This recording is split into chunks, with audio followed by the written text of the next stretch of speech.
Hare Krishna, dear devotees, please accept our humble obeisances. All glories to Jagat Guru Srila Prabhupada. All glories to our revered speaker, His Grace CHATURATMA Prabhu, and all glories to the assembled Vaishnava devotees.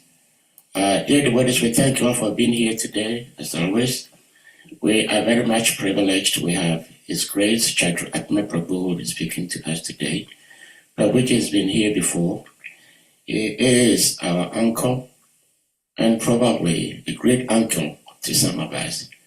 So we're very much grateful, Prabhuji, for accepting our invitation and being here to speak with us.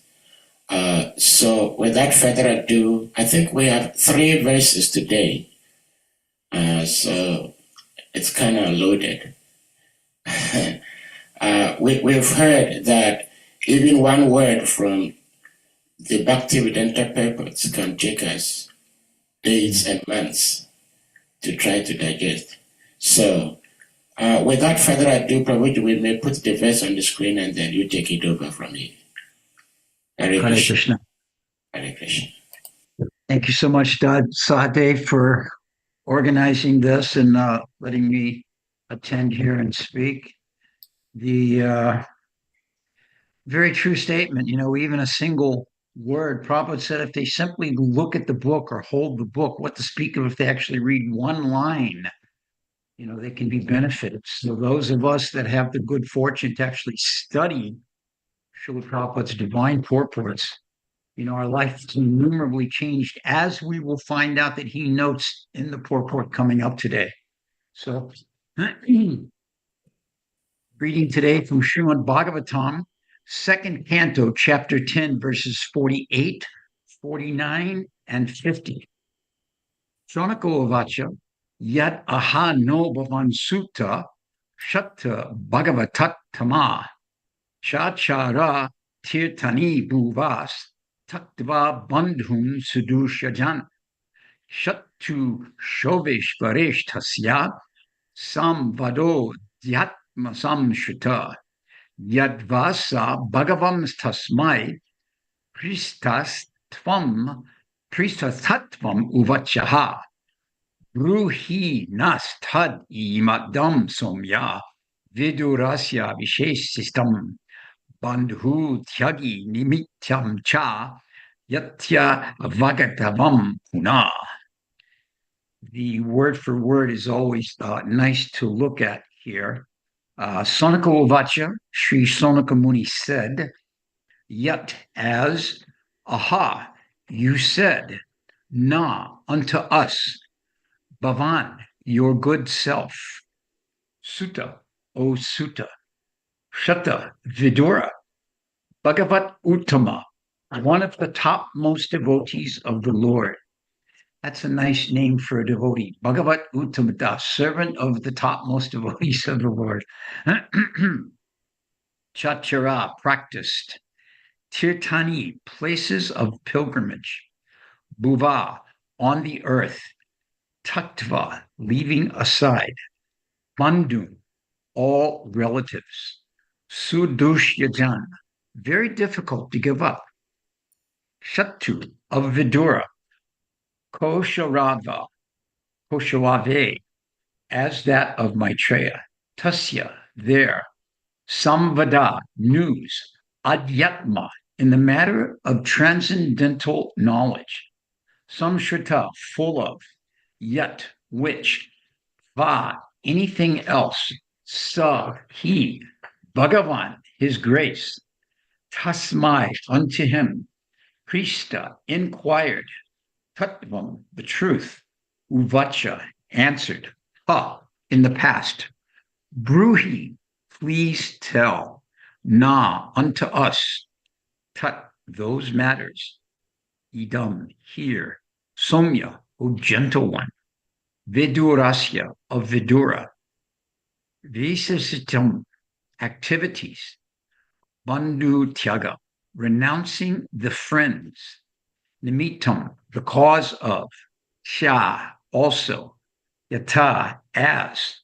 eva, also, agatatvam, coming back, puna, again at the home.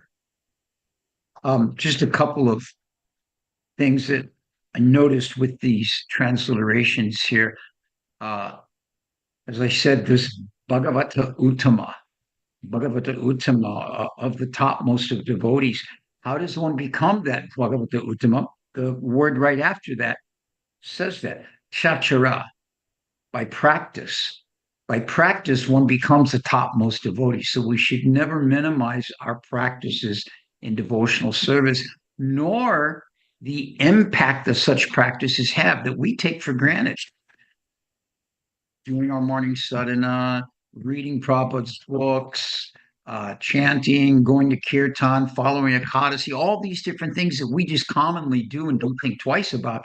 These are the chachara practices that can make us a Bhagavata Uttama, a topmost devotee of the Lord. And this is what Bhakti Yoga is all about. And then when we get to that, then we do Tirtani. We go to the places of pilgrimage. And then in that next verse there, it's very important because Adhyatma, in the matter of transcendental knowledge, this is a conversation between Vidura and Maitreya on the matter of transcendental knowledge. And Bhagavan, his grace. I actually heard just this morning, Prabhupada was saying in a lecture that any great personality can be known as Bhagavan. And by great personality, of course, he meant devotees. He didn't mean, musicians, actors, political personalities. Although there are some people that take some political personalities and worship them, we won't go down that road. But the point being that Bhagavan refers to a great personality, such as Vidura, and that's exactly what Prabhupada said in the class this morning. And then Bruhi, please tell. This is the inquiry that the disciple makes, that the aspiring transcendentalist makes. Please tell us. We're eager to hear. And who were you going to hear from? Somya, gentle-eyed one. So anyway, and then another word here, bandhu tyaga, renouncing the friends. Why would one renounce the friends? This is the importance of sadhusanga, but we'll see in this verse here. So it's always nice to look at the transliteration that Srila Prabhupada puts so much energy into and understand the connection to the actual verses himself. So reading the translations here. Shonaka Rishi, after hearing all about the creation, inquired from Sutta Goswami about Vidura. For Sutta Goswami had previously informed him how Vidura left home, leading aside all of his relatives who were very difficult to leave. We see in that translation, Prabhupada adds an extra layer, not only leaving aside, but leaving aside those that are very difficult to leave. Shonaka Rishi said, "Let us know, please, what topics were discussed between Vidura and Maitreya, who talked on transcendental subjects, and what was inquired by Vidura and replied by Maitreya. Also, please let us know the reason for Vidura's giving up the connection of his family members and why he again came home. Please also let us know the activities of Vidura while he was in the places of pilgrimage." Reports by Srila Prabhupada. The rishis, headed by Shonaka, were more anxious to know about Vidura, who met Maitreya Rishi while traveling to the pilgrimage places of the world. Sri Sutta Goswami was narrating the topics of the creation and destruction of the material world, but it appears that the rishis, headed by Shonaka, were more inclined to hear the transcendental subjects, which are on a higher level than the physical. There are two classes of men, namely those too addicted to the gross body and the material world, and others on a higher level who were more interested in transcendental knowledge. Srimad Bhagavatam gives facility to everyone, both to the materialist and to the transcendentalist. By hearing Srimad Bhagavatam in the matter of the Lord's glorious activities, both in the material world and in the transcendental world, men can derive equal benefit. The materialists are more interested in the physical laws, and how they are acting. And they see wonders in those physical glamours. Sometimes, due to physical glamours, they forget the glories of the Lord. They should know definitively that physical activities and their wonders are all initiated by the Lord. The rose in the garden gradually takes its shape and color to become beautiful and sweet, not by a blind physical law, although it appears like that. Behind that physical law is the direction of the complete consciousness of the Supreme Lord. Otherwise, things cannot take shape so systematically. The artist draws a picture of a rose very nicely with all attention and artistic sense, and yet it does not become as perfect as the real rose. If that is the real fact, how can we say that the real rose has taken its shape without intelligence behind its design?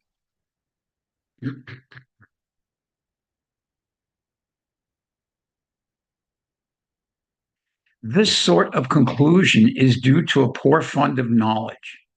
One must know from the above description of creation and annihilation that the Supreme Consciousness, being omnipotent, omnipresent, can take care of everything with perfect attention. That is the fact of the omnipresence of the Supreme Lord. Persons still more foolish than the gross materialist, however, claim to be transcendentalists and claim to have such supreme, all pervading consciousness, but offer no proof. Such foolish persons cannot know what is going on behind the next wall, yet they are falsely proud of possessing the cosmic, all pervading consciousness of the Supreme Person. For them also, hearing of Srimad Bhagavatam is a great help. It will open their eyes to see that simply by claiming supreme consciousness, one does not become supremely conscious. One has to prove in the physical world that he has such supreme consciousness. The rishis of Naimisharanya, however, were above the gross materialist and the false transcendentalist, and thus they were always anxious to know the real truth in transcendental matters, as discussed by authorities. Om Jnana-timirandasya Jananjana Shalakaya Chaksur Unmilitam Yena Tasmai Sri Gurave Namaha Mukam Karoti Vachalam Pangum Lam Jayate Girim Yakripa Tamaham Bande Sri Gurum Dinitarinam. Om Jnana-timirandasya Mukam Karoti Vachalam Pangum Lam Jayate Girim Yakripa Tamaham Bande Sri Gurum Dinitarinam. Jaya Sri Krishna Chaitanya Prabhu Nityananda Shri Advaita Gadadhar Shivasili Gaura Bhaktivinoda. Hare Krishna, Krishna Krishna, Hare Hare, Hare Rama, Rama Rama, Hare. My only constant companion, my only friend, my guru, my wealth, that which has delivered me, my great fortune, and the source of my good luck, the form through which I taste pleasure, my obeisances unto you, O Srimad Bhagavatam. I offer my respectful obeisances to you, O Srimad Bhagavatam. By your recitation, one attains transcendental bliss, because your syllables shower pure love of God. You are to be served by everyone always, for you are an incarnation of Lord Krishna. So, first of all, my gratitude and thanks for this opportunity to speak to this assembly of devotees. As older devotees and disciples of Srila Prabhupada, it is our duty to share what we have learned from him through the vehicle of our own realizations. And this is what Srila Prabhupada wanted. To this point, sometimes devotees would be sitting with Prabhupada, and Prabhupada would say, okay, now you please speak. And he would ask such a devotee to sit in front of him and speak on the philosophy. Now, you can imagine how intimidating this might be for a new devotee. I mean, we're all just young kids and, And on the morning walks, Prabhupada would challenge the devotees quite often, taking both opposing and supporting views in the same conversation. Opposing one thing, and then the devotees would do it, and then he would turn right around and support it, and back and forth like this. And all of this was done just to sharpen his disciples' skills in preaching and sharing the philosophy of Krishna consciousness. So while I myself have no qualification to speak, as Prabhupada's disciple, I'm duty bound to act on his instructions. So I thank you all for giving me this chance to serve my Gurudev. So we're closing out this chapter, and for that matter, this canto of the Srimad Bhagavatam. And as we do so, it is noteworthy to examine our advancement in this step-by-step process. Srimad Bhagavatam is meant to bring us to the gradual point of entering into the subject matter of Krishna Lila. And as we do so, to watch our level of maturity in understanding the depth and details of our devotional life, our devotional practices, and our understanding of the devotional teachings grow and grow and grow. This is why we take to this process. We should understand clearly that the process of bhakti yoga is not about separating our life's actions from our personal activities and from the teachings that we follow, but it is about developing an understanding of how to use the phrase, holistically combine them into one mindset so that what we are practicing, what we are doing in our devotional life, and what we're teaching by our words, that these all come together, that we see that it's not, there's a famous phrase, you have to walk the talk. So, devotional practice isn't about, Prabhupada would say this sometimes, that the philosophers in the university, they may speak on Bhagavatam, or even nowadays we find that there's studies in universities on the Goswamis, on the teachings of Jiva Goswami particularly, and then these same individuals will go and have their cigarette break in between classes and then come back and do it, So Prabhupada said, this is not real understanding of Bhakti Yoga. Our entire life, our lifestyle, our activities, our speaking, all holistically come together to manifest our Krishna consciousness. And that's how we become known. I had an interesting experience where I worked recently. An individual, now, of course, I've worked at this place for 15 years, so I know many of the customers by name, if not by name, by the fact that they regularly come in there. And many people know I'm a Hare Krishna devotee. I mean, I don't wear tilak to work and a dhoti or anything, but they just understand some. So this person came and he said, I have a question for you. He said, sure, expecting him to ask about, how to hook up some plumbing thing or whatever. And he said, you're a member of the Krishna community, aren't you? I said, yes, and I have been for a number of years. He said, I have a question about this statue I have here. And he pulled up his phone and showed me a picture of a very large wooden carving that he has in his home. And he said, I think this might be Krishna. Can you tell me? Well, I looked at it and I could understand that it was actually a Buddhist carving, and it was a Buddhist goddess, in the mudra of knowledge and blessings and like that. So I explained all that to him. But what impacted me was that this was a person I didn't particularly know, but he knew by observing me that I was a Hare Krishna devotee.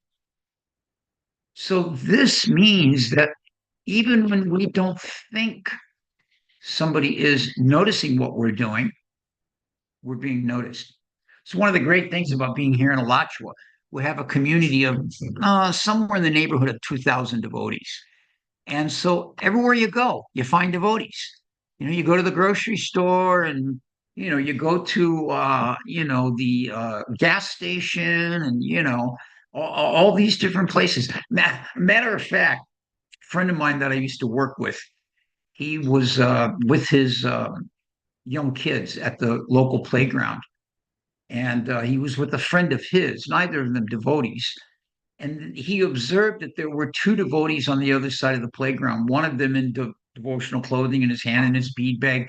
And he was having a, how shall we say, robust argument with the other devotee. And it was getting very loud and very vocal and maybe a little colorful, if you follow my drift. And the person with my friend said, "Isn't that a Hare Krishna devotee over there acting like that?" And my friend's response was, "Yeah, I guess he just didn't chant enough today, so he's not feeling very peaceful." So we should know that we're being observed and people are judging the Hare Krishna movement, the teachings of Krishna consciousness, and Srila Prabhupada by our own actions. So we should always think like that. Oh, I'm not at the temple. I'm not in devotee clothing. I don't have my tilak on. Nobody knows anything. I can do anything. You know, I mean, we're not like Ni'yananda where you can go into the liquor shop and everybody, nobody's going to question because it's Ni'yananda. So, this is the substance of what we do in our devotional life is to make all of this combine together. Now, in this set of verses here, we find that the sages in the forest of Naimisharanya, which are headed by Shonaka Rishi, they're very attentively hearing from Sutta Goswami on this divine subject matter of Srimad Bhagavatam. Now, their own lives are homogenous, like I'm just describing here, with this inquiry. They're leading a transcendental life, they're living a transcendental life, and they're inquiring on a transcendental topic. But first of all, let's look at why are these sages there in the first place? What is the reason that all these great sages have gathered in Naimisharanya and they're headed by Shonaka Rishi and requesting information and putting questions to Sutta Goswami?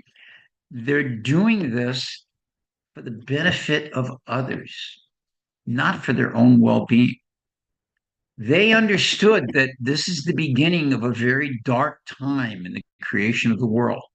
Sometimes we look at the world stage and we think, oh, it's a very dark time. Things are so bad. The end of the world must be near. This is a big thing.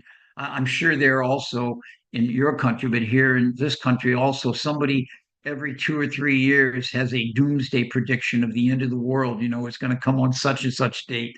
And all these things prove false, as we know from Srimad Bhagavatam. But the point is that they have this mood. So the sages at Naimisharanya, they knew clearly what was ahead in the Kali Yuga. And it wasn't happening, within a year or two. This was great. But they were concerned about the well-being of humanity at large. They were concerned about the well-being of the people that would not know how to take up devotional practices. So they put forward to this degree 6 very important questions to Sutta Goswami. These were questions that are noted in the beginning of the Bhagavatam, and they're very, very essential. The first question is, what is the ultimate good for all people? This shows a very compassionate nature.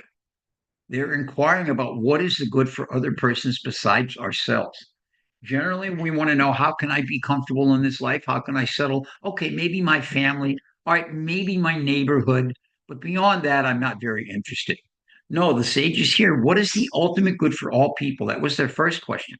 Their second question, what is the essence of religious scriptures by which the actual self becomes satisfied? Now, they make a distinction in that question. If we look at that question carefully, they're not asking what is the essence of religious scriptures. There are so many religious scriptures. Many of the religious scriptures in the world do not delve into the genuine understanding of the spiritual self. They deal with the external circumstances of the body and social interchange and like that. So the sages are asking, what is the essence of religious scriptures by which the actual self can become satisfied? Not satisfying the body, but the actual self. Their third question, a little bit more pointed, this question is, why did the Lord take birth from Devaki? Interestingly enough, the lecture I was listening to by Srila Prabhupada this morning talked on this point too, that Krishna likes very much to be associated with his devotees. So much so that his name Devaki Nandana, the son of Devaki, Jasoda Nandana, the son of Jasoda. Like this, he appreciates being held in that connection. So this is by his choice. Fourth question: what acts does he, the Lord, perform while present in this world? So broadening it out to understand what are the activities of the Supreme Personality of Godhead, allowing us to become absorbed in them. Number five, who are his avatars? This gives an opportunity for being able to discuss all the different incarnations of the Lord, all of their activities, and the benefit that they bring to humanity at large. And then the last question: where has Dharma gone now that Krishna has left the earth? So this is a very clear understanding that Krishna's pastimes in this earth, although Krishna's pastimes are eternal, his pastimes in a particular place in the material world have some limitation, some time frame. And then, as Prabhupada said, the transcendental roadshow goes elsewhere. So they're asking, okay, Krishna was here and religious principles were very prominent. Now he's gone back to his spiritual abode. Where does Dharma reside? Because it's no longer so obvious. So these are the six primary questions being put before Sutta Goswami by these sages at Naimisharanya, not for their own benefit, but for the benefit of people at large. And to the goal of understanding this, as we noted in the last class I shared with you all, they've established this chapter, Bhagavatam is the answer to all questions. And thus, title to this chapter puts forth these questions as well and allows us to understand that the Bhagavatam holds all of these answers, because each of these questions is placed forth in the presentation of the Bhagavatam. And in that presentation, then the sages hear the response of Sutta Goswami as he heard it from Sukadeva. So, first thing they ask is, what was the nature of what was discussed? When we meet a friend or a family member we haven't seen for a very long time, there's been an absence or a separation, we're inclined to ask details about what happened during that time we were separated. Where did you go? How were things? What did you see? Who did you speak with? What did you learn? Like this. It's a common way to catch up, so to speak. And this inquiry in itself, it's actually quite natural. And when it's in its genuine form, it's freed from envy, from gossiping, from prejudgment, from fault finding. And in that form, it can be very beneficial for gathering some full understanding and appreciation of what's going on in that person's life, of where they've gone. Just like whenever you return back to your home temple from having gone to Vrindavan, say, so, Prabhu, how was it? What devotees did you meet? What pilgrimage places did you go to? What did you hear? All of these different things are enthusiastically sought by the devotees you're with. So these types of inquiries are not artificial. They're very natural flow of social interchange.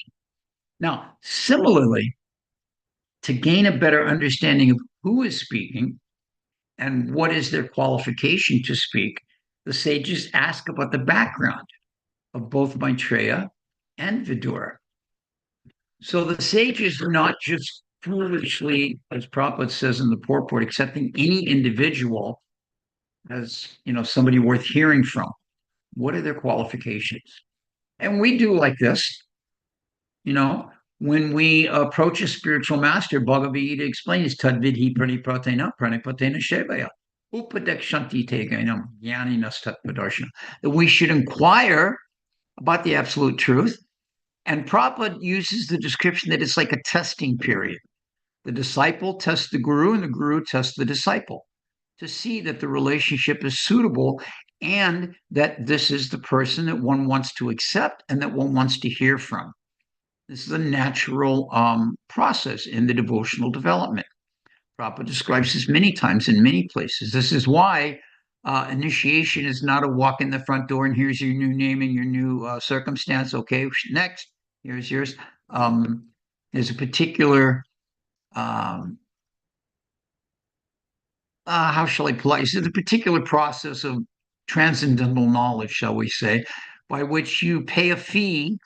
And let me tell you, that fee has changed drastically from the late 60s and 70s when I knew about this group to what they charge now. But at any rate, you pay a fee and you get your divine knowledge just like that. Here's a mantra, and now you're self-realized. And we know this is just so much foolishness. It takes much more than that. It's a process of inquiry, of hearing, and of, by that process of hearing, sharpening our intelligence. So, in this way, the sages are putting these questions forward. But mostly, they already know Maitreya's qualification. Mostly, they want to know about Vidura. And that's where they go with this conversation. They're knowledgeable of who Vidura is, but they have very specific questions they're seeking answers to. And Vidura himself, of course, is an amazing personality. Um, there was a recent, at the end of last year, there was a wonderful article in Back to Godhead magazine. I think I can put a link on this forum here. I'll do that at the end of the class that refers to this particular article describing Vidura in detail. Not only, his basic life story, which we all know, but his qualities and his qualifications. He's very, very amazing. So, regarding Vidura and Maitreya jointly, the sages want to know what were the transcendental topics they discussed. Now, this is very leading because they didn't ask what they talk about. It was understood that two such great personalities would have only talked about transcendental topics. They would have only talked about subject matter that was pertinent to self realization. And this question carries with it a very important point of understanding. And well, the verse itself, it says, what topics were discussed between Vidura and Maitreya, who talked on transcendental subjects? So the key word here is transcendental. They weren't discussing the politics of the day. They weren't discussing the latest theatrical productions, whether it be film or stage or whatever. As Prabhupada says in the third canto of the Bhagavatam, they were not discussing Brahmakata, Kukata, Matigni. These three words Prabhupada uses. Brahmakata refers to village talk. Who got a new house, who got married, who got a new business, who made some profit, so on and so on. The second word, Kukata refers to bad words. And then the word matigni refers to those which kill the intelligence. So this gramya-kata, this kukata, becomes matigni. Bad words about the social interactions of mundane society that kill the intelligence. This means if our consciousness is only wrapped up in these matters, then our intelligence is not going to be very refined. It's not going to be very sharp. So this is understood to not be the conversation of these two elevated individuals, Vidura and Maitreya.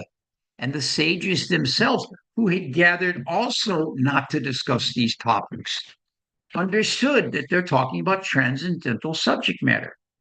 There's a lecture in 1974 in Mumbai where Srila Prabhupada says, I quote here, so transcendentalists, those who are advanced in spiritual life, when they hear some questions from persons to understand about their own spiritual life, they become very happy. Those who are transcendentalists, they are not interested in worldly talks. That is very disgusting to them. They avoid such company who talk nonsense about these worldly affairs. Sri Chaitanya Mahaprabhu advised his disciples, Gramya Katha na kahibe. Gramya means pertaining to the village, to society, to the neighborhood. People are interested in talking about this Gramya Katha, just like the newspaper. This newspaper is full of Gramya Katha. There is no spiritual understanding in it. The whole newspaper, we find they have got 4, 5, 10 pages of newspaper loaded with Gramya Katha. Prabhupada said one time quite humorously in a lecture in New York, the New York Times is very important when it comes out. And then the following day, it is being used for lining the birdcage. Now, I don't know if any of you have a bird cage in your home or have parrots or whatever, but if you have it in the bottom of the bird cage, it's for one purpose alone, so that the stool that the birds are constantly passing doesn't soil the cage itself, but only the paper, which can then be thrown out. Our Prabhupada mentions, and it's used for wrapping the fish. So in this way, the importance of the daily news, of getting that paper in your, of course, nowadays everything's online. This is a previous time, but getting that daily newspaper, and then the next day it's just trash. So, this is not the nature of Srimad Bhagavatam. Quite the contrary. We're very respectful to the pages of Srimad Bhagavatam. We're very respectful. We keep the Srimad Bhagavatam in a respected place. Sometimes brand new devotees, how shall I politely say this? It's a nature in some countries. I don't know about your country, but it's a nature in some countries to go to the toilet and make yourself quite comfortable in there. Maybe there's a book rack right next to the toilet and sit there for some period of time reading, mostly because the digestion is bad due to bad eating habits, and it takes some time to do the business in there. And so they sit there and read books. My mother and father, God bless them, is like this. They literally have a book rack right next to the toilet filled with so many magazines and short Reader's Digest and things, as if you want to spend any time in there. But at any rate, the point being that a brand new person might think, oh, well, let me continue reading the Bhagavatam, and they take these books into the toilet with them to read. So, no, we don't do like that. We honor the Srimad Bhagavatam. We place it actually upon our altar. We are very respectful where the Bhagavatam is. And even if a Bhagavatam is old and torn, it then gets properly brought to its end by burning it. So in this way, there's some respect for the Bhagavatam because of the subject matter that is not found, as Prabhupada says, in these newspapers. So now, to this point, Mahaprabhu's dear associate, Jagadananda Pandit.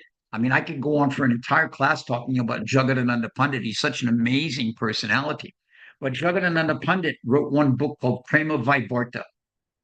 And in this book, Prema Vaivarta, if you have not heard of Prema Vaivarta, or if you have not read it, when this class is finished, go online and find out how you can get a copy. It is an amazing book of relevant instructions from one of the closest associates of Mahaprabhu. One of my favorite books. So important.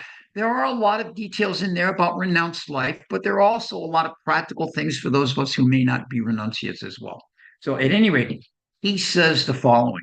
This is Jagadananda Pandit speaking in his Prema Vaivarta. My dear brother, you are in the renounced order of life and should not listen or talk about worldly things, nor should you talk about worldly things when you meet with others. Do not think of the opposite sex even in your dreams. You have accepted the renounced order of life with a vow that forbids you to associate with the opposite sex.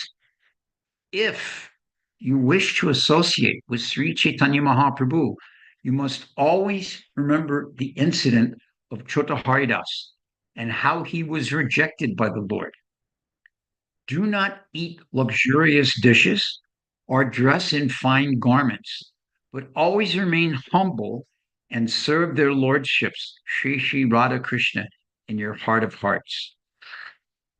Now, we might note by way of explanation that while we're not in the renounced order of life like Mahaprabhu, Jagadananda Pandit, or the sages at Naimisharanya, but we are striving to reach higher and more pure levels of realization that comes with refining our own lives and with the step-by-step process of eliminating mundane habits and mundane topics from our lives.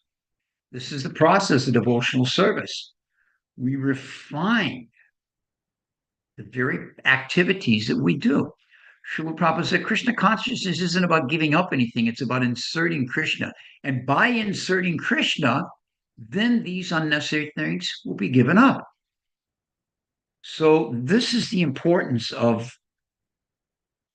seeing how we can embrace these different instructions being given here, even if they may not be for the particular ashram we're in.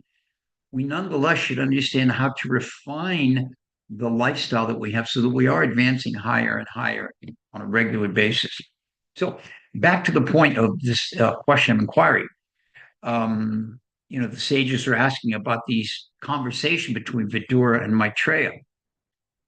Now, they also make a very pertinent inquiry about Vidura. And this is, why did Vidura give up his family connection? Now, sometimes, a devotee may become a little bit, or an aspiring devotee may become a little bit fanatical, like many of us were when we were younger and back in the 60s, and just walk away from everything. Oh, being a devotee means I give up school, I give up work, I give up my family connections, I just live in the ashram and just focus on Krishna. Well, that may be there for some of us, but it is not necessarily required that everyone has to do like that. We see that many devotees are able to utilize their business connections in their devotional practices. Many devotees are able to utilize their academic pursuit in their Krishna consciousness. Many devotees are able to bring their family members to Krishna consciousness. There's one family here in Alachua. There's a famous statement here in America. It refers to a mundane personality. Says that you're never more than 6 degrees separated from Kevin Bacon. Now, Kevin Bacon is some actor that's supposed to have been in tons of films or something, and everybody's worked with him supposedly. I haven't, so I don't know how important he is. But at any rate, so in the same way, this particular family here in Alachua, I mean, there's multi-generational branches of them. I mean, there must be 50 members of this family in our community alone. Brothers and sisters, and the parents and the grandparents are all devotees, and then the nephews and nieces, and then they marry other devotees, and now their kids are in the Gurukula. And you can't turn one way or the other without bumping into the members of this family. I mean, literally, there's like 50 members in the family when they all get together. So, giving up the family is not necessarily a requirement for being Krishna conscious. So then the sages are asking, why did Vidura do this? I mean, he's coming in the Kaurava line, directly related to the Pandavas. This is an exalted family. And what need would he have to give up their association? You're talking Yudhishthir, Bhima, Arjuna, Nakula, Sahadev, Kunti. I mean, all these wonderful personalities. What to speak of grandfather Bhishma, and just on and on like this. So Prabhupada points out that Vidura left his family life for one reason and one reason alone. This is in a lecture on the Bhagavatam that Prabhupada says. He said he left it to devote himself completely to the service of the Lord. Now, if we can devote ourselves completely to the service of the Lord in our family life, so much the better. Sadhu Sangha. We turn our homes into an ashram. We turn our family into the association of devotees. And in this way, there is no need to reject these ideals, to reject these relationships, because our Krishna consciousness becomes fostered by them. But in Vidura's case, excuse me. In Vidura's case, there was one wrinkle, And that wrinkle was his nephew, Duryodhana. Dhritarashtra, of course, we know the history. Dhritarashtra was the brother of Vidura, and Dhritarashtra's main son was Duryodhana. And Duryodhana was always critical of Vidura. He saw Vidura through completely mundane eyes as having been born not from the Kshatriya caste, from the higher, but being born from a Sudra, from a servant. And so, even though Vidura was more elevated than that external position, as Prabhupada says, you cannot understand a Vaishnava by their external manifestation. So, even though Vidura was more elevated than that, nonetheless, Duryodhana was always criticizing him, always dismissing him, actually quite disrespectful and quite rude to him. I mean, your uncle comes to visit your father's brother, and so you receive him very nicely. Maybe he isn't your favorite person, but you're respectful and treat him nicely and, offer him some nice words and some place to sit and, like this. But Duryodhana was just always dismissing, always rude and disrespectful to Vidura. So this was supported additionally by Dhritarashtra. Actually, Prabhupada says one place that Dhritarashtra understood Krishna was the supreme personality of Godhead, but he was simply too attached to his son Duryodhana to act properly. And Vidura, of course, spent much time and effort trying to explain to Dhritarashtra what he should do in relationship to the Pandavas and to Krishna to avoid this great war. And Dhritarashtra just couldn't do it. He was just too attached to his son, who was driven by so many bad qualities and desires. So, in exchange, commonly, if we're in a situation and somebody's really being rude and disrespectful to us, our tendency from the mundane platform is to respond in a like manner, to get into it. Then the whole conversation becomes very low class and bad feelings and all these different things. Vidura never did this. Vidura never badmouthed. He never faulted this exchange. He understood clearly what was happening. And he understood clearly what needed to be done by him as a result of this. And therefore, he left home of his own desire for the sole purpose of being able to devote himself solely and completely to the service of the Lord. This is why he went on pilgrimage. This is how he met Maitreya. And this is all described in great detail in the first canto of the Srimad Bhagavatam, chapter 13. So you can read about that also there. But then we get to the second half of this question, and that is, why did he come back home? So if the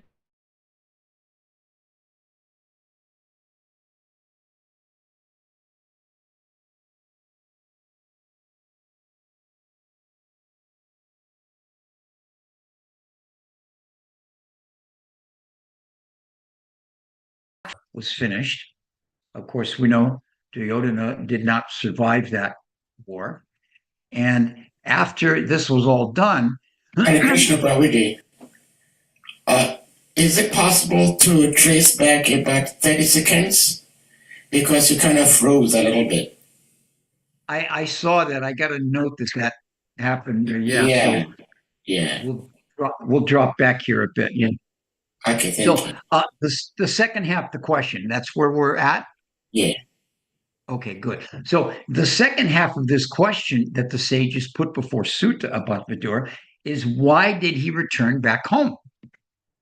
He left home for a suitable reason, and in that leaving home, he purified himself, advanced significantly, visited all the holy places, and came in contact with Maitreya Muni, and then inquired from him to further his spiritual life. So why would he leave all that and go back home? So the Battle of Kurukshetra had finished.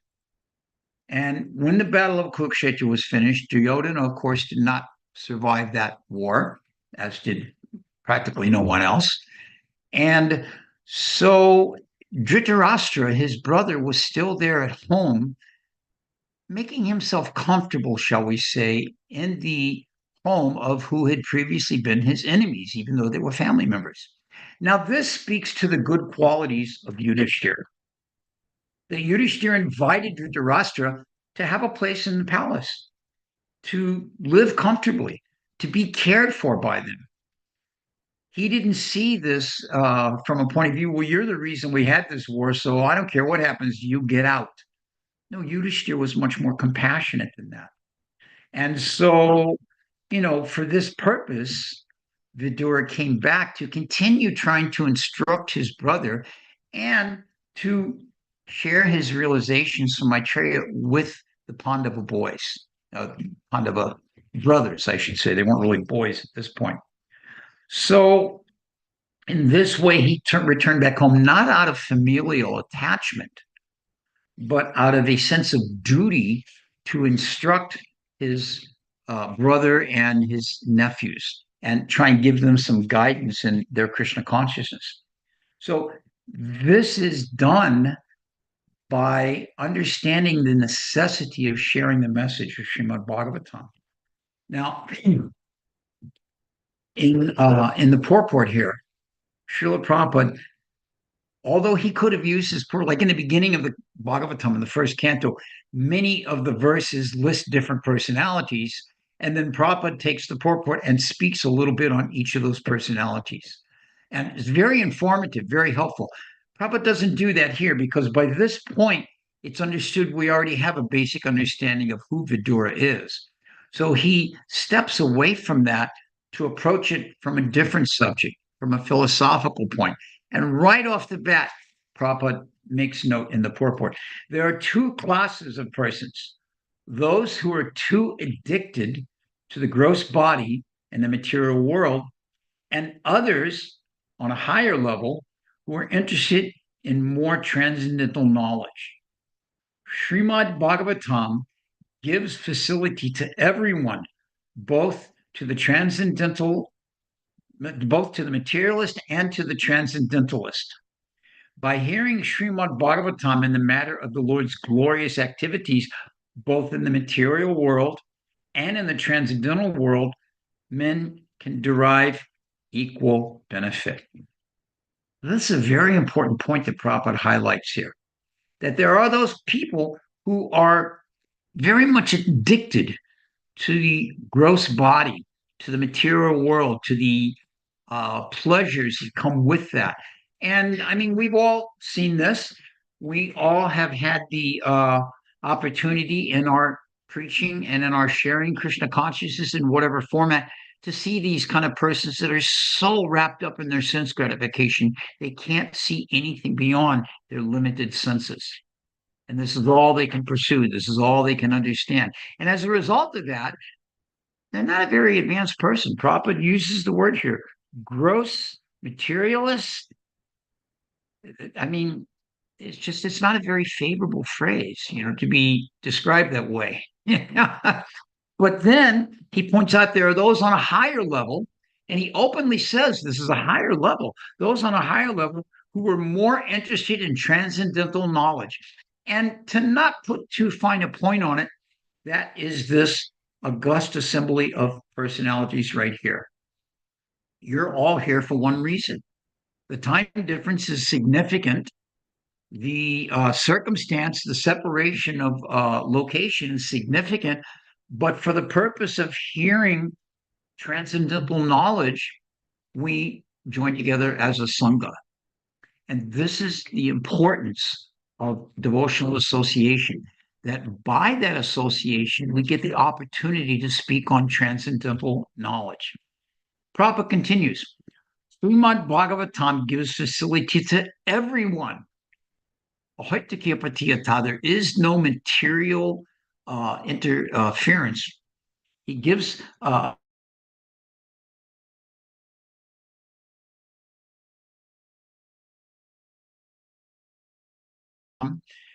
materialist and the transcendentalists both get equal benefit. I appear to have some bad internet right here, don't I, Sahate? Yeah, we're back now. Yeah, sometimes, but it's good. Yes. Okay, all right. I don't know what's going on today. Must be something in the neighborhood. Okay, so Prabhupada continues, and this is an important part here. Prabhupada continues. Sometimes, due to physical glamours, they forget the glories of the Lord. They should know definitely that physical activities and their wonders are all initiated by the Lord Himself. Recently, there was a scenario here in North America with the what's called Aurora Boreal, or the Northern Lights, as they're called. And this happens at certain times when the solar effects from the planet, and they come from the sun and affect the northern hemisphere with all the ice and all. And anyway, you get these beautiful colors. And it became a big phenomena here because usually you can only see this like up in northern Canada, but this was visible even down to certain parts of the southern United States. So it was a big, big thing, and everybody was appreciating it, and nobody was thinking, wow, this is just all the mercy of the Supreme Lord. He's doing all this stuff. This is all his abilities. There's actually a word, a name for Krishna, Ranganath, Lord of the Colors. So nobody's thinking like that. They're thinking all that this is all just, the workings of nature, but the devotee sees this all much differently. The devotee sees it all from the point of view of its connection to Krishna. Now, Prabhupada gives a definition here of a difference between these two types of mindsets. And he says the rose in the garden gradually takes its shape and its color to become beautiful and sweet, not by a blind physical law, although it appears that way. Behind the physical law is the direction of the complete consciousness of the Supreme Lord. Otherwise, shape cannot take place so systematically.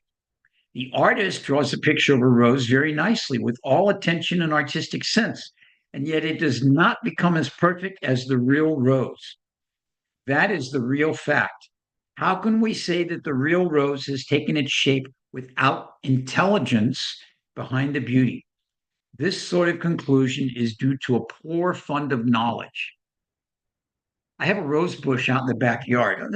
I'm pretty big in gardening and I have quite a few flowering plants and all, but I have a particular rose bush and it produces very, very nice roses, but it needs to be babied. It needs to be pampered. When I go out in the morning, I kind of stroke its leaves and say a few kind words to it. I have to be very careful about putting certain types of fertilizer on it because when it produces roses, they're incredible roses, and I love to offer those to my deities. But it doesn't produce them nonstop. You have to give some attention to it.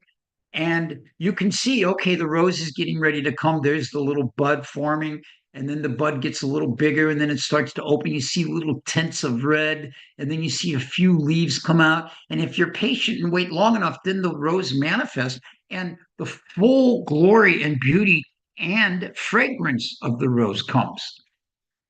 So now, if you get an artist and someone's very expert at drawing, they can draw a paint a duplicate of this rose that looks every bit as real, but it's not. It doesn't have the fragrance. It doesn't have the life cycle. It doesn't have the need for reciprocation. And to say that the rose in reality doesn't come from someone having, particular intelligence behind its design, Prabhupada gives a very accurate description or fund of knowledge. If you have to purchase something in the market and you don't have the sufficient means to purchase that item, you have poor funds. You don't have enough money for what it is you need to get. Whether it be something as simple as a new piece of clothing or a vehicle or a house or whatever.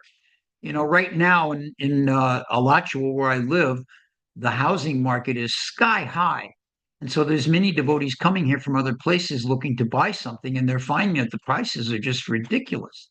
So they have a poor fund of money to be able to move into that situation. So Prabhupada describes a poor fund of knowledge, which means you don't have sufficient knowledge. You haven't developed it. You haven't listened to Srimad Bhagavatam. You haven't studied in the association of devotees, and therefore you see only the external circumstances. So, as usual, in the next section of this purport, Prabhupada never misses a chance to establish the supremacy of the Lord with these very practical examples that he gives in regarding the rose. This is Prabhupada's expertise. One of his many expertise, of course, is his ability to take these analogies that are perfect for the time and place and the point he's trying to make. And then Prabhupada does something he's very fond of and very expert at doing. He gives a slap to the Mayavadis and to the impersonalists. And he says, still more foolish than the gross materialist, however, claim to be transcendentalist and claim to have such supreme, all-pervading consciousness, but offer no proof. Such foolish persons cannot know what is going on behind the next wall, yet they are falsely proud of possessing the cosmic, all-pervading consciousness of the Supreme Person. So what we're discussing here, how Prabhupada's pointing out this mentality of the gross materialist, poor fund of knowledge, completely wrapped up in the externals. He says, but there's somebody even more foolish than that. Prabhupada says it's actually better to be a mundane materialist than it is to be a false spiritualist. To, as he's saying here, these impersonalists, these Mayavadis, that I'm as good as the Supreme. I have full consciousness of everything going on in the world. Prabhupada gives a very practical example.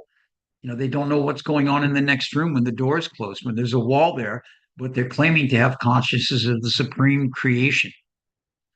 So Prabhupada refers to this as the foolish mentality beyond that of gross materialists. Now, but Prabhupada is not without his compassion. And he gives that as a solution to these persons who are so foolish.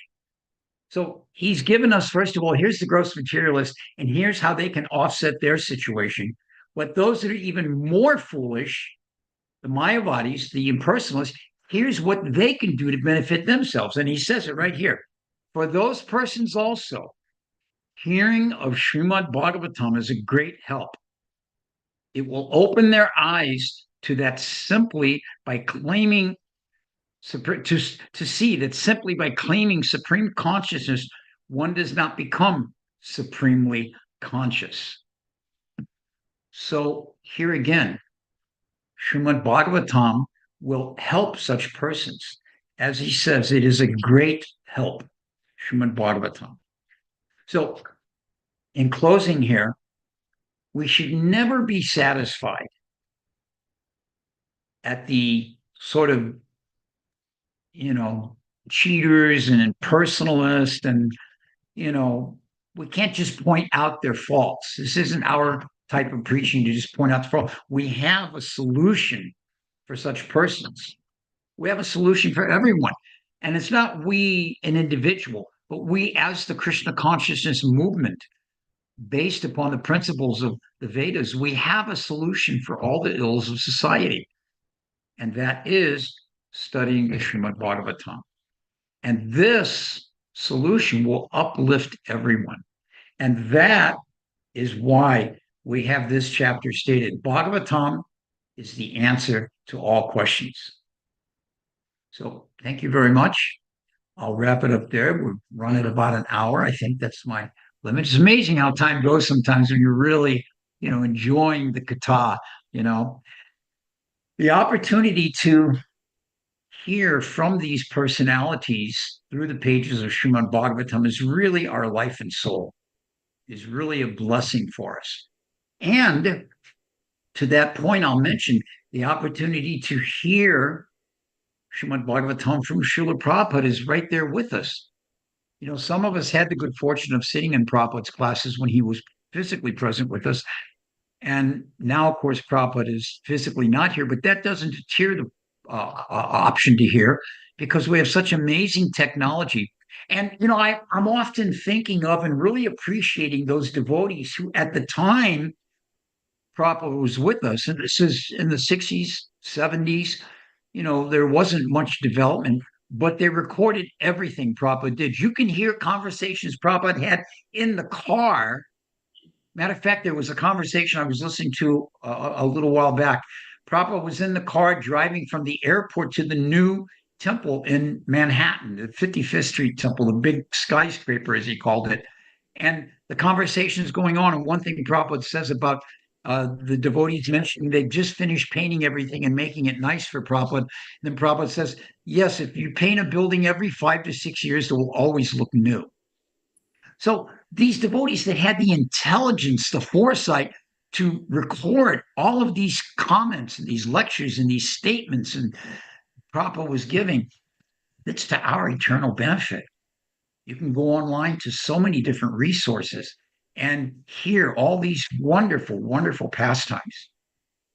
So we're very fortunate to get this opportunity to hear from Srila Prabhupada and to get this opportunity to share Prabhupada's message whenever we're given the chance. So I want to thank you all very much for listening to me ramble on for the last hour with my minimal amount of realizations.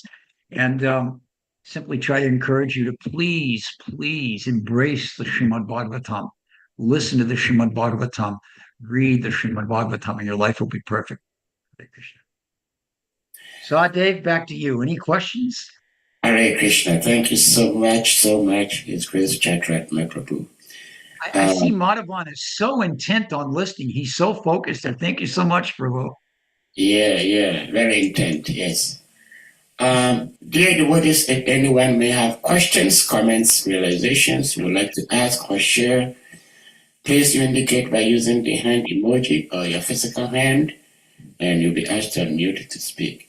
Prabhuji, we have one hand up, but before this devotee asks or speaks, I just wanted to, I believe, I would say on behalf of all the devotees gathered here, offer our utmost appreciation to all Srila Prabhupada's disciples, especially for having the foresight and the understanding that every word coming from the Jagat Guru is very important. And for that much, almost everything Srila Prabhupada said and did were recorded for our benefit today and till time indefinite. So we're very much indebted to you all. And please accept our humble obeisances on behalf of your God brothers, your God sisters, for undertaking such an intelligent task. Our humble obeisances. Hare Krishna. Thank you, Prabhuji. So I just posted in the chat section on this group. I don't know how you can get it and move it forward. A link to that article about Vidura from the BTG. And I'm going to post right now. This is a link to a wonderful resource of all of Prabhupada's lectures, room conversations, morning walks, everything. Wow. Thank you so much for rendering this much service to us. Of course, devotees, you may all access these connections before we end the class. I have already done that, so I have them on my computer. So, Thakur Murari, please, you may unmute. Hare Krishna. So, Hare Krishna Krishna, Thakur Prabhu. Murari, what's your question, Prabhu? I just thank you first for your presentation. And as Sadev said, we are eternally grateful to Srila Prabhupada's first generation devotees who have done so much work for us to benefit from. And I just say a comment on video interaction video on Maitreya. When I first met the devotees, I got a Back to Garden magazine. And one of the articles was question, between the discussion between Vidura and Maitreya. I was saying, man, oh, it was so wonderful in the sense I just gotten exposed to the movement, but then I was so amazed at the discussion with Vidura and Maitreya. Yeah, so that's my little bit. But thank you, and I tune into a lot of temple, so I hear your classes sometimes. And thank you too for the discussion at the Latra temple. Yes, so thank you for that appreciation. Yes. Being able to appreciate and dive into the discussions in Srimad Bhagavatam, because the amazing thing about Bhagavatam is its many layers, and each of the different cantos dives into the subjects presented previously in a deeper and broader level. So the first canto, this is why Prabhupada said the first canto of the Bhagavatam, he put everything into it, not knowing if he was going to survive long enough to do the rest of the cantos, which was his ultimate desire. But so he put everything into that first canto. And the nature of the first canto of the Bhagavatam is it gives all the information that is found in the rest of the Bhagavatam, but in a very condensed form. And then each of the successive cantos expands on that and gives us deeper understanding, so that by the time we get to the 10th canto, we can appreciate Krishna as the Supreme Personality of Godhead in his full glory. That's the very structure of how the Bhagavatam is organized for us. Yeah. Thank you so much, Prabhuji. Prabhuji, I have a question about Vidura and Maitreya. Of course, if by Guru Krishna's grace we enter into the third canto, chapter 1, it starts with Vidura and Maitreya. And we're getting hints of it from this last portion of the chapter 10 of Canto 2. Now, my question is, Srila Prabhupada oftentimes would say that Maharaj Parikshit was given 7 days to die. And he utilized those 7 days for nothing other than concentrating his mind and everything on Krishna. He gave up everything. He gave up his kinship, his kingdom, everything. And then Srila Prabhupada would ask, what about us? We do not even know whether we're going to die in the next minute or two, which oftentimes is the case. So my question then is, we as aspiring or say Vaishnava devotees, knowing that we can die at any time, why don't we give up anything and everything and just concentrate all our minds, all our activities on serving Krishna? But like you rightly said, Krishna consciousness is not like rejecting something, but it's like engaging whatever we are doing in the service of Krishna. So I would like you to help me with this similar parallel lines between you can continue doing whatever you are doing and serve Krishna, and comparing that to you're dying. Why don't you give up anything and everything and just 100% surrender unto Krishna? If you can help me with this similarly contradictory understanding or approaches to serving Krishna. Well, the simple answer is because we're attached. And then we can just leave it at that and move on. But the deeper answer to understanding this is that we are here in this world. We have responsibilities. We've entered into relationships, not to put too fine of a point on it, but in our earlier days of this fledgling ISKCON society, there was a misunderstanding that household life was Maya, and I should just abandon the wife and the kids and take sannyas.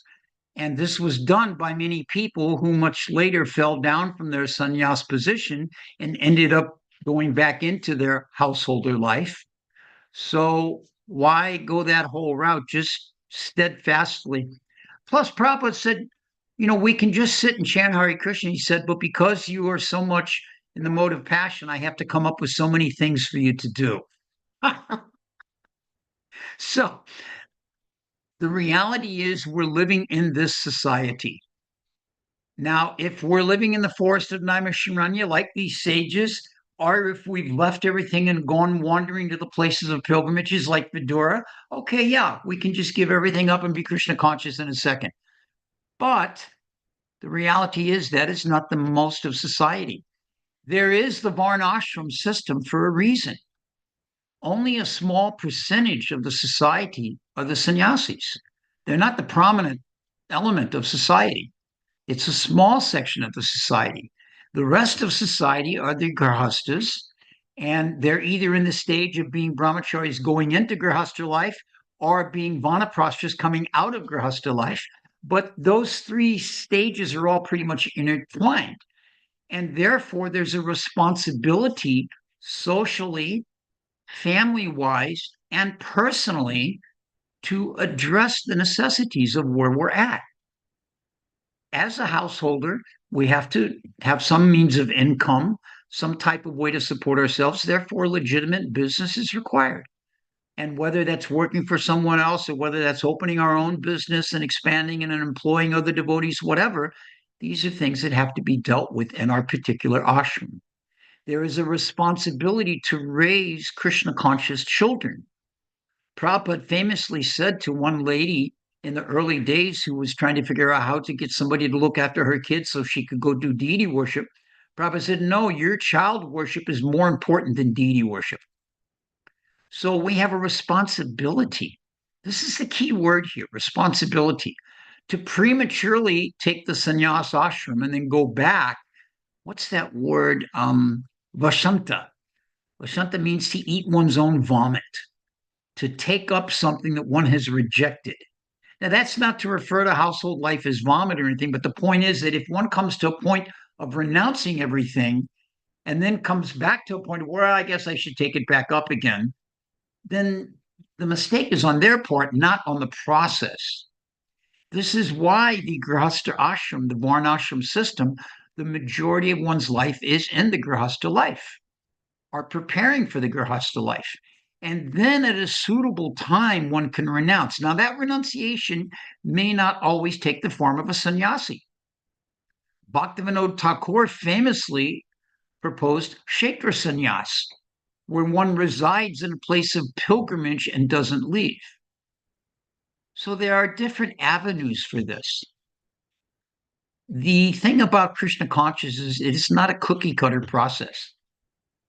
If you're manufacturing cookies for a company, you get a machine that cuts every cookie the same exact way every time. And this is your key to success, that every cookie, when you open that box, looks exactly the same, has exactly the same ridges, has exactly the same outline, has exactly the same holes in the exact same spot, whatever it is that that brand requires. And that's your key to success. That's not the key to success in Krishna consciousness, is that every single member of the Krishna conscious society is the same. I mean, just look at the faces on this forum here. So many different personalities, so many different manifestations. What to speak of our personal lives? The important thing is how we inject Krishna into that. The important thing is how we remember Krishna. I might have spoken about this when I talked with you all last time. Just like at my work, I've got to come up with a password for getting into my computer.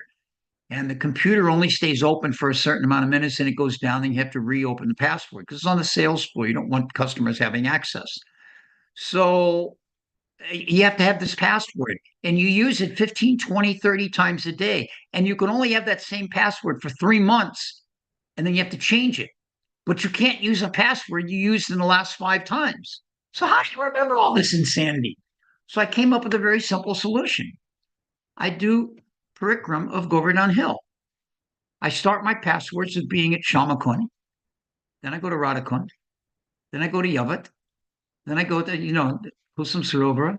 Then I go to Sham Katir. So like that all the way around Govardhan Hill. So at any given time, the passwords I'm having to put in remind me of being at Govardhan Hill. So these are the ways we inject Krishna into our daily life so it doesn't become just a mundane existence. We raise our children in Krishna conscious manner. We get together with our friends in these types of forums. Even when we share birthdays. Somebody I know recently had a birthday, and there were 8 or 9 senior Prabhupada disciples there all together. There was a nice kirtan, and then there was nice conversation about our activities as devotees when we were younger, and all of these different things. So being a renounced sannyasi mendicant living in the forest is not the only path to being ideally Krishna conscious. Look at the 12 Mahajans. Prabhupada points this out in a lecture. Of the 12 Mahajans, the majority were householders. The majority were not renunciates. So it's not a necessity. What is a necessity is to always remember Krishna. Simple as that. Thank you so much, Prabhuji. So beautiful to hear from you, and particularly the response to my question, because it sometimes gets me confused as to exactly what to do. But your response is so encouraging and it's so helpful. Thank you. Mitravinda David, please give me unmute. Chaplain.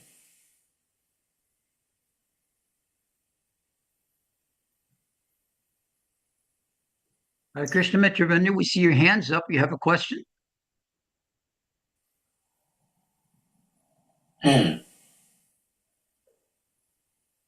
Well, maybe one of the kids called her away. yeah.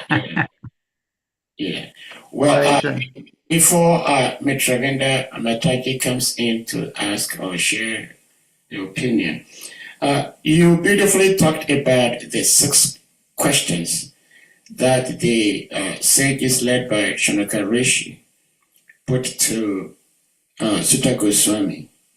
And the last one was, where has Dharma gone to after Lord Krishna left the planet? Now, actually, I want to make the question 2. All right, Mitravinda is back, but Mitravinda, please you may unmute, and then I'll come back to my question.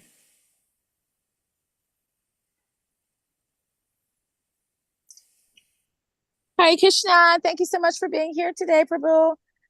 Please my obeisances. I have a question for you.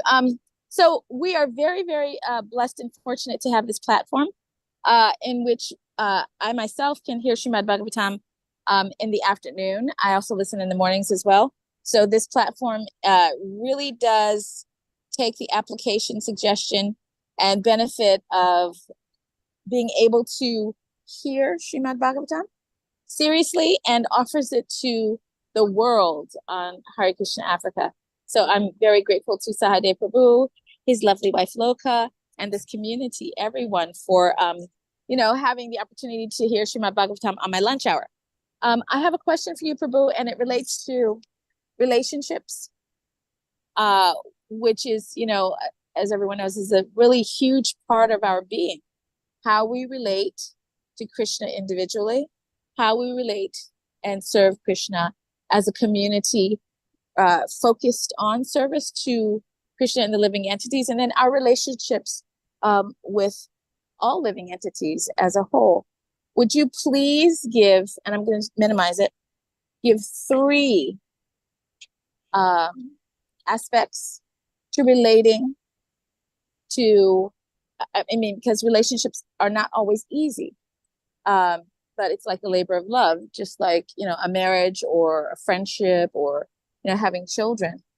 In our society, there are struggles that we have because we're in these bodies, but we are striving to serve. Would you please give 3 tips, ideas, or suggestions that would help us become more cohesive, accommodating, compassionate, and serving to each other as aspiring Vaishnavas, devotees, jivas in these envelopes so that we can do better in service to Krishna. Wow, you're deep, Mitravinda. That's a challenge. Okay. The first thing that You're comes amazing. to mind. You're amazing. So you inspired this from me. You inspired this from me. I knew you were the one for it. Thank you, Prabhu. Well, the first thing that comes to mind, Haridas Thakur explains that there's 4 ways that we associate with other devotees. The first way is that we understand who are our seniors and we take guidance and direction from them. The second way is that we understand who are our peers, our contemporaries, and we reveal our mind and have them reveal their mind to us. The third way is that we understand who are our juniors and we guide them and share our knowledge with them. And the fourth way is that we understand who are those persons we respect from a distance but don't mix with. So this is very essential in the case of Sangha, because not all devotees are on the same level. And some devotees we want to mix with, we want to have association with, we want to hear from, we want to guide. And some devotees we want to expect, they're chanting Hare Krishna, okay, fine, let them do their thing and just stay where they are. We don't necessarily want to mix with them. That's one thing. Another thing is that we have to understand how to show respect to others. That is essential because our world, especially with this modern technology, is completely absorbed in fault finding, criticizing, gossiping, belittling, discouraging others to the nth degree. You know, this is one of the dangers of the internet platform, which we're so happily taking use of now, is the ability to just rampantly criticize each other. And unfortunately, we see this. So we have to understand how to respect others, not only other Vaishnavas. Bhaktisiddhanta Saraswati Thakur said we shouldn't criticize anyone. Now, of course, in our preaching, we have to speak frankly, but as far as relationships go. And the third thing, and this is very important, is to understand what our boundaries are. We don't just have to give ourselves over to anyone and everyone just because they say this, that, or the other. We have to understand what our boundaries are. And this is essential, whether it's a husband and wife dynamic, whether it's a friend to friend dynamic, whether it's a parent to child dynamic. We have to understand this particular aspect of relationships. And these will help us to mature and grow as a community and as a society at large. Hope that's helpful. I have a suggestion. My suggestion is that if Sahadev and yourself agree, it was a very wonderful answer, Prabhu, very delectable and filling. But I'm hoping that if it's okay, you'll come back and do a workshop on what you just said, everything, from understanding who is senior, who is junior, and who is a peer from a Vedic. Mute your microphones, please.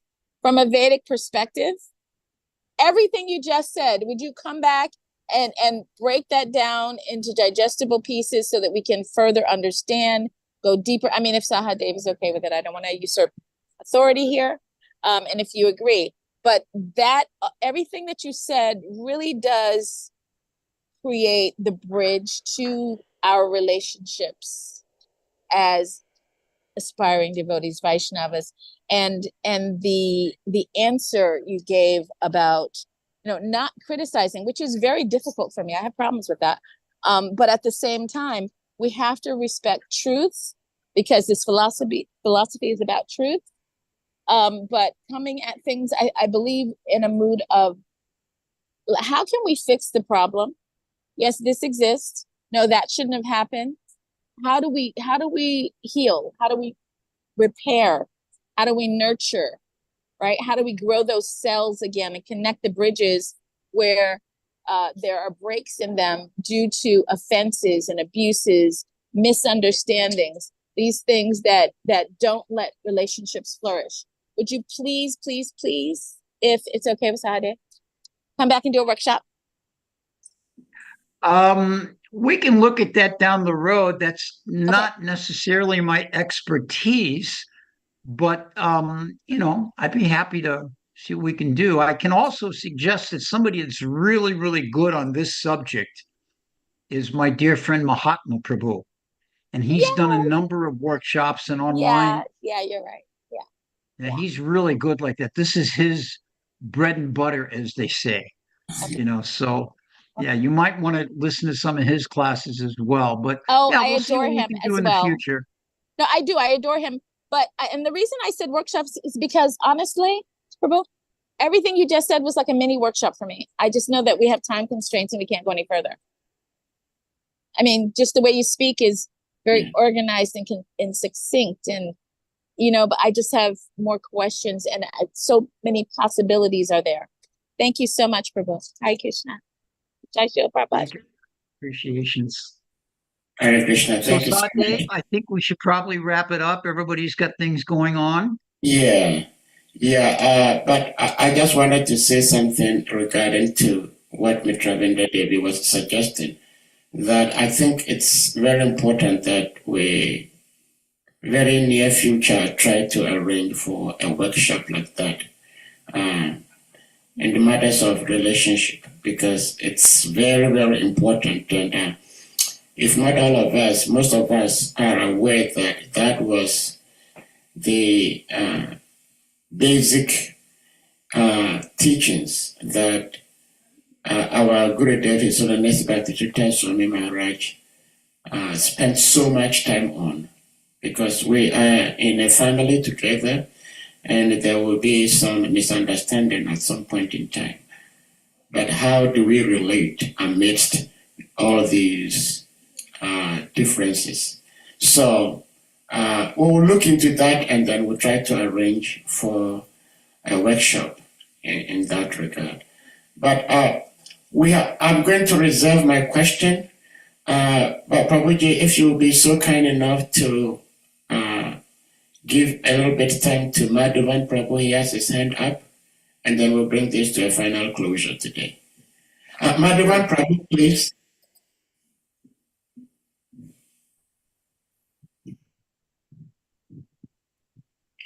Yes, go ahead. Hare Krishna Prabhuji, all glory comes to our Lord, all praise to Prabhupada.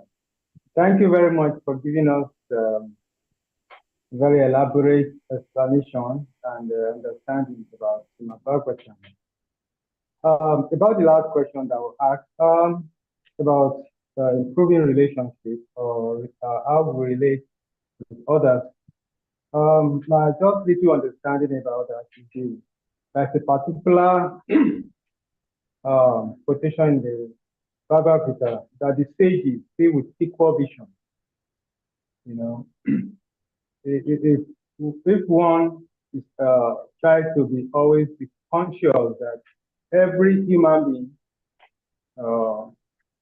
if we see on spiritual or transcendental level that you are three souls, and on that basis, that equality, then secondly, in all living entities or human beings, we have the Paramatma also, which is the Supreme Lord. So if we're always conscious of this fact, I am sure it's going to help us in how we relate with others, and we will not be so much bothered about the external. And I'm sure people will try to appreciate us better, and then we'll be able to tolerate other people, since we did not discriminate. Hare Krishna.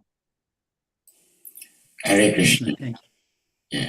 Yeah. The fact that many of you are disciples of Bhakti Tirtha Swami, who I was fortunate to be friends with over a number of years, The fact that you are his disciples and that he's been departed for some number of years means you're all quite mature in your own devotional practices.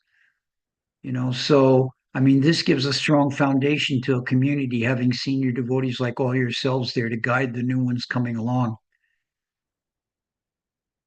Sahadev, I'll let you decide if you want to take Rahacharya's question. Yes, please. He is one of our very senior devotees, and Well, then we should definitely hear from him. yes. So, Srimad Acharya Prabhu, please, you may unmute. Hare Krishna, please accept my humble obeisances. All glories to Srila Prabhupada.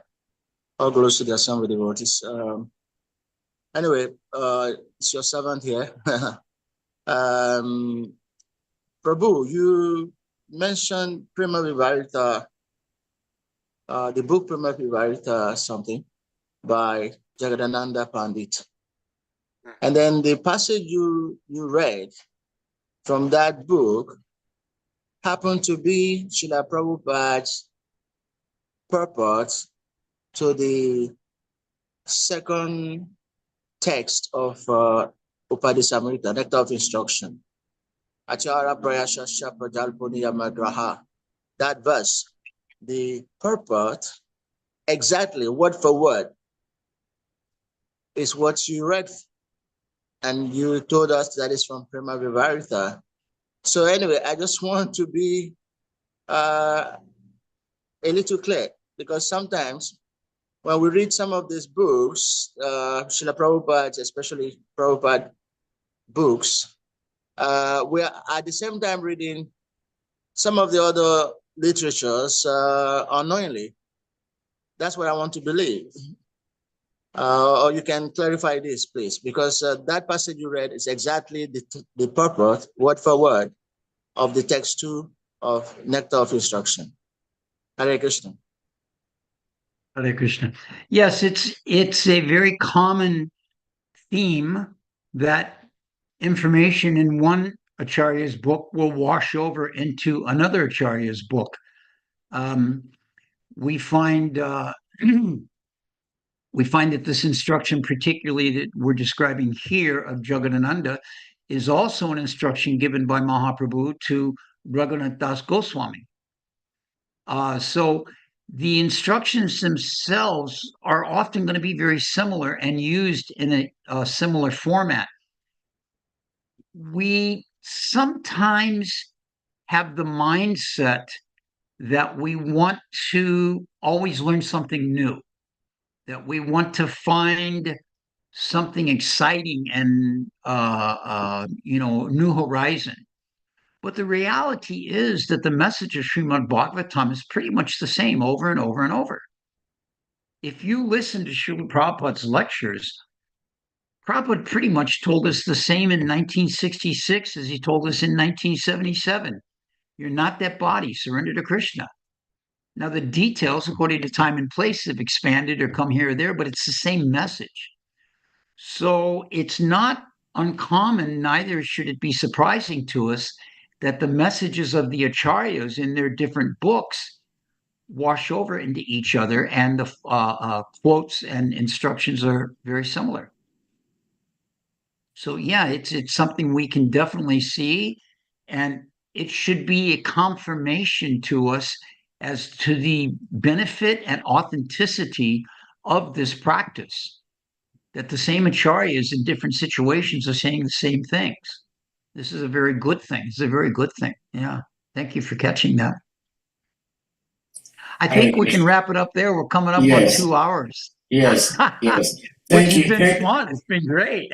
Very, very much great. Thank you so much, Prabhuji. And we're going to humbly request all the devotees to unmute, and we all will chant Hare Krishna Maha Mantra. But Prabhu, before we do that, my humble request to you is that I haven't met you in person before, but I've been following you so many times, so many places online, and it's so inspiring to seeing you have this so much love exchanges with your God brothers, particularly His Holiness Indra Maharaj and His Holiness Guru Swami Maharaj. When I see the way you relate with these God brothers, it makes me have the inclination also having the same attitude with my God brothers and God sisters and devotees in general. So this is our humble prayer that